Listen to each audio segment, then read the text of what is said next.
साथियों नमस्कार, राम राम।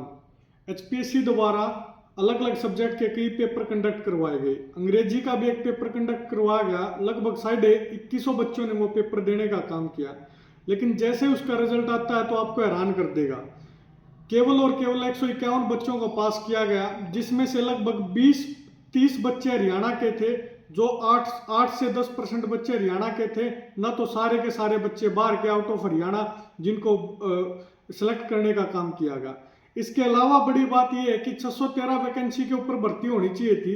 613 के डबल यानी कि 1226 बच्चों को भर्ती के लिए बुलाना चाहिए था, इंटरव्यू के लिए बुलाना चाहिए था, लेकिन उनको नहीं बुलाया गया। एचपीएससी कहती है कि जो हरियाणा के जितने भी बच्चे अंग्रेजी का पेपर दिया था वो एलिजिबल नहीं है। 151 बच्चे, केवल 35% बच्चे ही एलिजिबल हैं। उनको ही ठीक पता था, उनका ही सब्जेक्टिव पेपर अच्छा हुआ और उन्हीं को इसलिए पास किया गया। मैं यहाँ पे आपके सामने एचपीएससी के सामने सवाल खड़े करता हूँ।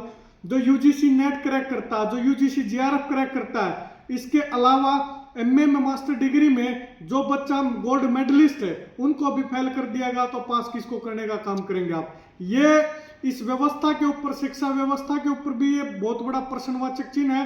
एचपीएससी की भर्ती प्रोसेस के ऊपर भी बहुत बड़ा प्रश्नवाचक चिन्ह है। इसके अलावा मैं आपसे पूछता हूं, जब ये प्रोसेस जो आपने इन भर्तियों में करने का काम किया है, अगर ये राजनीति में हो जाए, तो साथियों मैं आपसे पूछता हूं, जनता से पूछता हूं, अगर ऐसा राजनीति में हो जाए कि जो भी आपको विधायक कैंडिडेट एलिजिबल ना लगे उसको आप वोट ना कर पाए। जितने भी बहुत सारे विधायक ऐसे हैं जो मात्र 20 और 30% वोट शेयर लेकर, वोट टोटल वोट परसेंटेज लेकर ही विधायक बन जाते हैं, लेकिन ये ऐसे विद्यार्थी जो अनेकों पेपर पास करते हैं और उनको असिस्टेंट प्रोफेसर के लिए एलिजिबल नहीं माना जाता। इस लचर व्यवस्था ने आपको कितना लचर बना दिया, मैं आपसे सवाल पूछता हूं। दूसरा, भय और डर के मारे बच्चे बाहर नहीं निकल रहे हैं।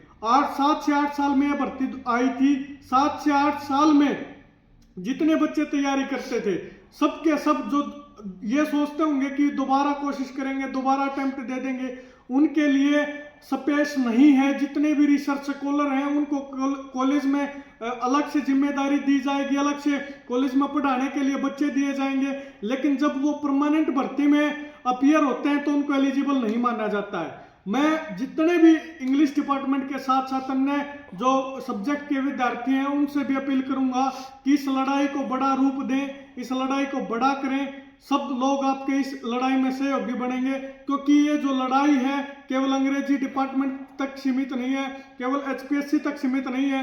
ये हरियाणा के बच्चों के रोजगार की बात है, रोजगार का विषय है, और इसके साथ साथ शिक्षा का विषय है। इसके साथ साथ जो इस तरह की गैर जिम्मेदाराना हरकत एचपीएससी द्वारा हुई है, इस जो गलत तरीके से भर्ती करने का प्रयास हो रहा है, उसके ऊपर बड़ा प्रश्नवाचक चिन्ह है, उसको ठीक करने की बात है। मैं सबसे निवेदन करूंगा, जितने भी बच्चे हैं जो आज लगभग 2150-2200 बच्चे जिन्होंने पेपर दिया था वो भी इसमें भाग नहीं ले पा रहे हैं, इस लचर व्यवस्था ने उनको भी कितना पंगु बना दिया गया है। मैं उनसे भी निवेदन करूंगा कि आप इस जो प्रोटेस्ट हो रहे हैं, पंचकुला में हो, रोहतक में हो, भिवानी में हो, कुरुक्षेत्र में हो, कहीं भी हो, उनमें बढ़ चढ़ कर हिस्सा ले और इसको रोल बैक करवाने का काम करें। धन्यवाद।